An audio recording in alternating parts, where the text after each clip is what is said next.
Bạn đã bao giờ nghi ngờ rằng thế giới mà chúng ta đang sống thực ra không phải là thật, mà chỉ là một giấc mơ được dàn dựng tỉ mỉ?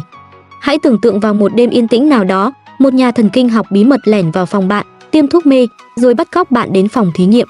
Ở đó, ông ta cẩn thận lấy não của bạn ra, ngâm vào dung dịch dinh dưỡng, rồi kết nối nó với một chiếc máy đặc biệt. Chiếc máy này có khả năng xử lý toàn bộ tín hiệu thần kinh từ não và gửi ngược lại những tín hiệu cảm giác nhân tạo. Thông qua các xung điện, nó tạo ra những trải nghiệm cảm giác chẳng khác gì so với thế giới thực. Đây chính là bản chất của thí nghiệm tư tưởng nổi tiếng não trong mình.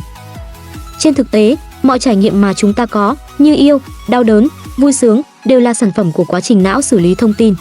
Ví dụ, khi bạn nhìn thấy một người phụ nữ xinh đẹp, hình ảnh đó được truyền qua mắt đến não, và não mới là nơi tạo ra cảm nhận cô ấy đẹp. Thậm chí, chỉ cần kích thích não đúng vị trí, không cần người phụ nữ thật sự xuất hiện, bạn vẫn có thể cảm nhận được cảm giác yêu thích, rung động, như thể đang thực sự trải nghiệm điều đó. Nói cách khác, mọi cảm giác đều có thể được tạo ra bằng cách thao túng tín hiệu trong não, điều này hoàn toàn khả thi về mặt lý thuyết.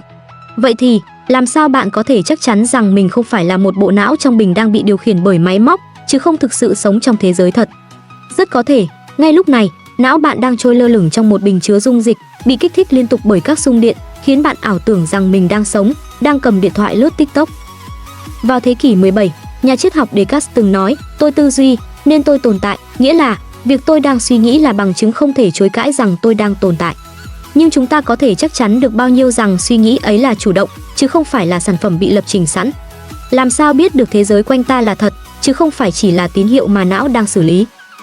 Trong thí nghiệm tư tưởng này, não không thể phân biệt được nguồn gốc của tín hiệu, nó chỉ tiếp nhận và phản hồi. Đối với não, mọi thứ diễn ra đều bình thường, chẳng có gì đáng nghi. Nó không hề biết rằng mình đang nằm trong một bình thủy tinh, hay rằng toàn bộ thế giới quanh nó chỉ là một mô phỏng ảo trong máy tính. Não trong bình về bản chất là một giả thuyết không thể chứng minh cũng chẳng thể bác bỏ. Nếu thật sự chúng ta đang tồn tại trong một thế giới giả lập như vậy, thì máy tính đang vận hành thế giới này phải đến từ một nền văn minh cực kỳ tiên tiến, vượt xa mọi hiểu biết của con người hiện tại. Thí nghiệm này đặt ra hàng loạt câu hỏi triết học sâu sắc về nhận thức, hiện thực và tồn tại.